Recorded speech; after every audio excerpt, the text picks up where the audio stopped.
और ये कर रहे हैं यूबीजीबी, एमबीजीबी और बिहार ग्रामीण बैंक, तीनों बैंक द्वारा ये फाइनेंशियल लिटरेसी सेक्टर किया जाएगा। ये सारे डिस्ट्रिक्ट को कवर करेंगे बिहार। हमारा ओर से हम कोशिश ये करते हैं, हमारा जो डिस्ट्रिक्ट में ऑफिसर अधिकारी है उनके द्वारा फाइनेंशियल लिटरेसी सेंटर पर क्या कार्यक्रम हो रहा है, इससे ये लोगों तक पहुंच रही है, कोई दिक्कतें आ रही है। हम पीरियडिकल मॉनिटरिंग करते हैं, हम एक डीडीएम के द्वारा क्वार्टरली, हम तो ऐसा बैंक से क्वार्टरली रिपोर्ट मांगते हैं, हमारा डीडीएम से भी हम मांगते हैं, ताकि कोई अगर समस्या हो जिसका कुछ सॉल्यूशन निकाल सकते हैं, उसको जो बॉटलनेक्स है उसको हम दूर कर सकते हैं। तो इस तरह सुझाव हम हमारा डीडीएम से भी लेते हैं। हम और ये भी चाहते हैं, सिर्फ आरआरबीज में कोऑपरेटिव्स का जिसका इतना ज्यादा पहुंच है गांव में, और कोऑपरेटिव्स को भी आगे आना चाहिए, ताकि फाइनेंशियल लिटरेसी और गांव तक पहुंच सके और ज्यादा लोगों को कवर कर सके। हम ये जस्ट एक आंकड़ा दिया है, जैसा बिहार ग्रामीण बैंक को हमने फाइनेंशियल लिटरेसी सेंटर के लिए 45 लाख, मध्य बिहार ग्रामीण बैंक को दिया है 55 लाख, और उत्तर बिहार ग्रामीण बैंक को 90 लाख सेंक्शन किया है और फाइनेंशियल लिटरेसी सेंटर।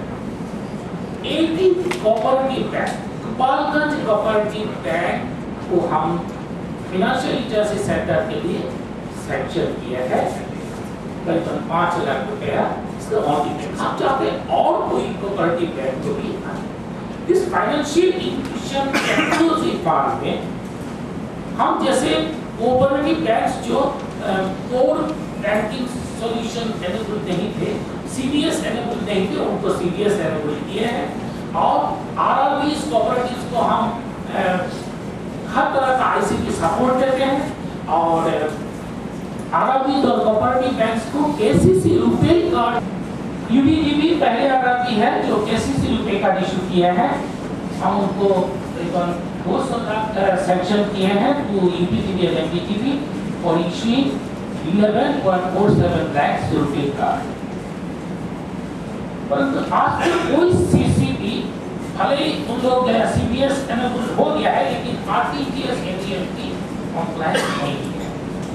जब तक ये आरटीजीएस एनईएफटी कंप्लायंस नहीं होंगे तो कस्टमर तक नहीं पहुंच पाएंगे। और हम चाहते हैं 20 सितंबर तक उनको ये कोशिश करेंगे कि ये thank you very much.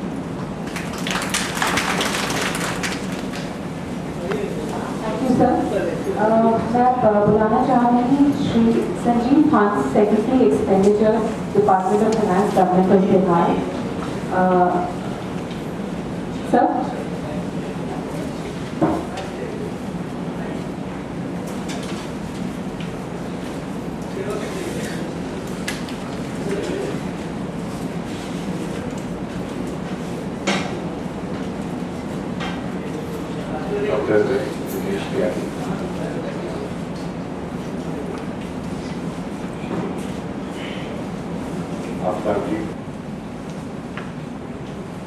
RBI से आए हुए डीजीएम, इस कार्यशाला में विभिन्न बैंकों से आए हुए पदाधिकारीगण और हमारे ग्राम स्तरीय उद्यमीगण,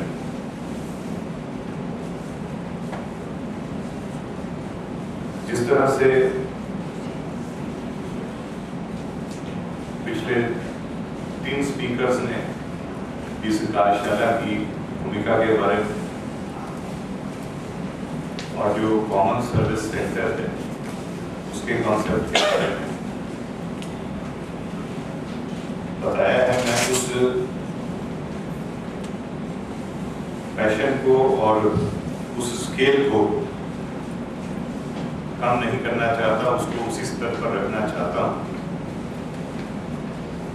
कार्यशाला का लगभग जो फ्रेमवर्क होना चाहिए पूरा, उसके बारे में पूर्व के वक्ताओं ने बहुत विस्तृत रूप से बताया।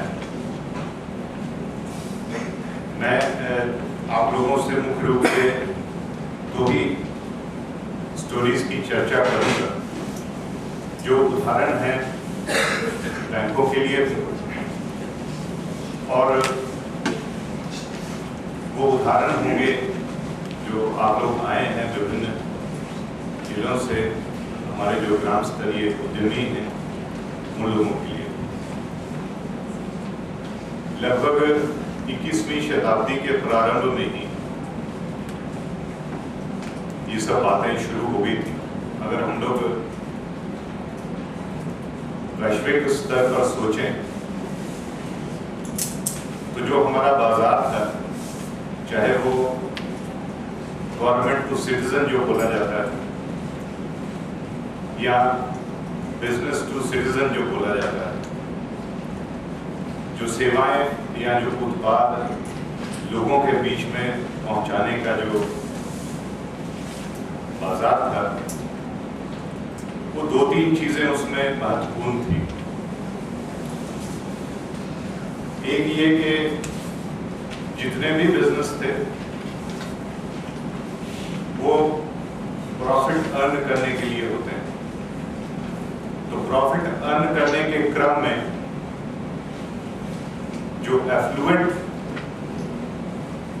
उपभोक्ता थे, माने कि जो जिनका हैव्स बोलते हैं और हैव नॉट्स बोलते हैं, वहां तक तो सब तरह के समाधान, चाहे वो बैंक का अप्रोच हो, चाहे गवर्नमेंट की सेवाएं हो, चाहे अन्य किसी तरह का उत्पाद हो, वहां तक तो लोगों की पहुंच हो गई। लेकिन ऐसे उपभोक्ता जो पिछड़े हुए थे, उन तक ऐसी चीजें नहीं पहुंच पाई थी या उन तक ऐसी चीजें सुलभ नहीं हो पाई थी। आज भी थोड़ी लगभग स्थिति। तो एक एक्सक्लूजन का माहौल था कि सभी तरह की सेवाएं सभी तरह के लोगों तक पहुंच नहीं पा रही। तो या तो हम लोग इसको स्कैर्सिटी कहेंगे या एक्सक्लूजन कहेंगे। उदाहरण के रूप में देख सकते हैं हम लोग के बैंकिंग सेवा की ही पहुंच, जिसको फाइनेंशियल इंक्लूजन हम लोग बोलते हैं। 60 करोड़ के लगभग हमारे भारतवर्ष में ही नागरिक थे जिनके पास बैंक का एक खाता तक नहीं था। तो इस तरह की स्थिति बाजार में थी। दूसरा जो बाजार में जो स्थिति थी, उसका ये एक कैरेक्टरिस्टिक था कि डाइवर्सिटी बहुत थी। जो लोग छूट गए थे, जिसको हम लोग वैश्विक स्तर पर हम लोग बोलते हैं बेस ऑफ द पिरामिड या बॉटम ऑफ द पिरामिड, यहाँ हम लोग बोलते हैं बीपीएल, गरीबी रेखा से नीचे जीवन बसर करने वाले लोग। इसको जो हम लोग वैश्विक स्तर पर देखते हैं तो बोलते हैं बेस ऑफ द पिरामिड, माने कि समाज के सबसे निचले तबके के लोग। तो उनकी डाइवर्सिटी इतनी थी, तरह तरह की भाषाएं थी, हार्ड टू रीच एरियाज थे, अभी भी हैं, जहां तक लोग पहुंच नहीं सकते हैं। तो ये कैरेक्टरिस्टिक थे जब हम लोग 21वीं शताब्दी में प्रवेश किए। लेकिन एक बहुत बड़ी एडवांटेज तब तक हो चुकी थी, टेक्नोलॉजिकल रेवोल्यूशन, चाहे वो मोबाइल का आना हो, चाहे वो इंटरनेट हो। तो टेक्नोलॉजी बहुत जबरदस्त रूप से 21वीं शताब्दी के प्रारंभ में ही हमारे पास मौजूद थी। और टेक्नोलॉजी को कहा जाता है कि बहुत बड़ा लेवलर है। तो ये 3 तरह के कैरेक्टरिस्टिक थे जो प्रारंभ में ही हम लोगों को इस शताब्दी में फेस करने पड़े। और जो डेवलपिंग नेशन थी जैसे हम लोगों की है, उसमें और कठिनाई थी। तो लोगों तक पहुंच पाना, चाहे वो सरकार हो, चाहे विभिन्न तरह के बिजनेस हो, उनको जनता तक पहुंच पाना मुश्किल था।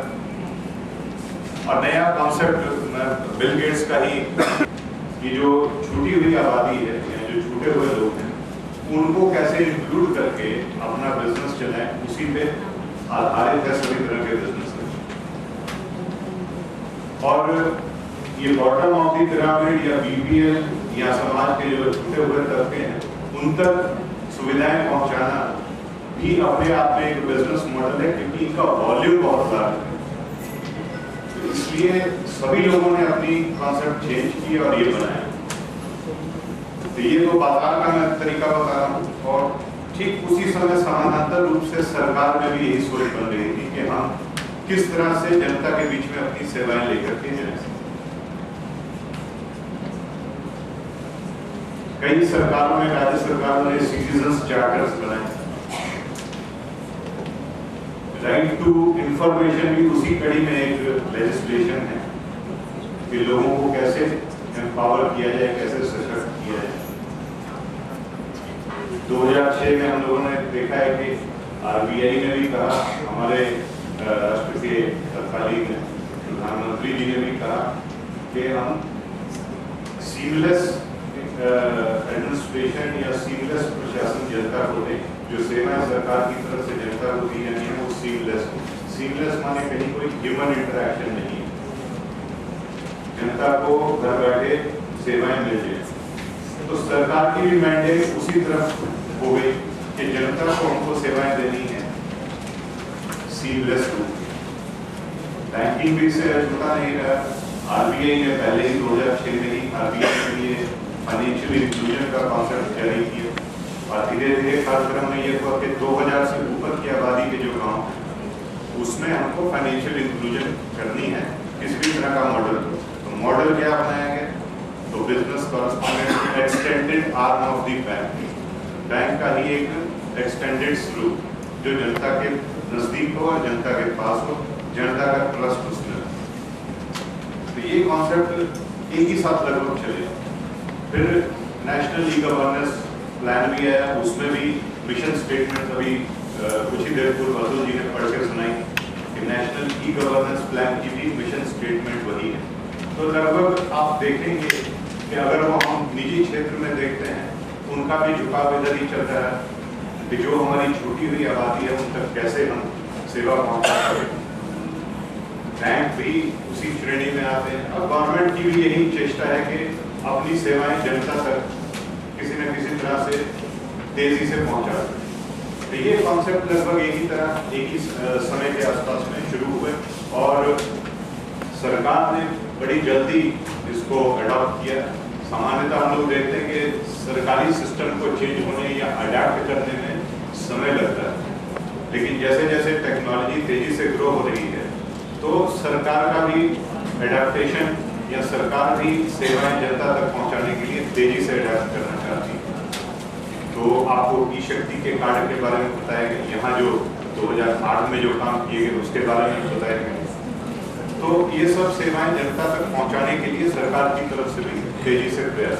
सेंस ऑफ सिक्योरिटी है, एक सशक्तिकरण है आप में कि हमारे पास जो एक सेवा उपलब्ध है मोबाइल की, हम उसको कभी भी कहीं भी रिचार्ज करा सकते हैं, चाहे वो रात का समय हो, चाहे वो आप अपने घर में बैठे हो या अपने घर से बाहर हो, कहीं भी घूम रहे हैं। तो आपके पास एक सोच और एक सिक्योरिटी की फीलिंग है कि हम अपने मोबाइल को कभी भी रिचार्ज करा सकते हैं।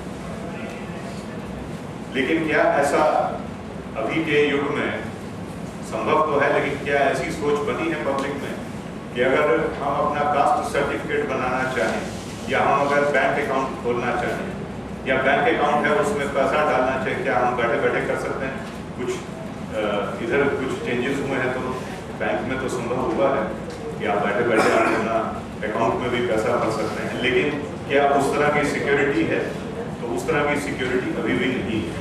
आपके माइंड में या पब्लिक के माइंड में ये नहीं आता है कि हम रात में भी या किसी भी समय जब चाहें हम अपना इनकम सर्टिफिकेट बना सकते हैं, हम अपना बिजली का बिल भर सकते हैं।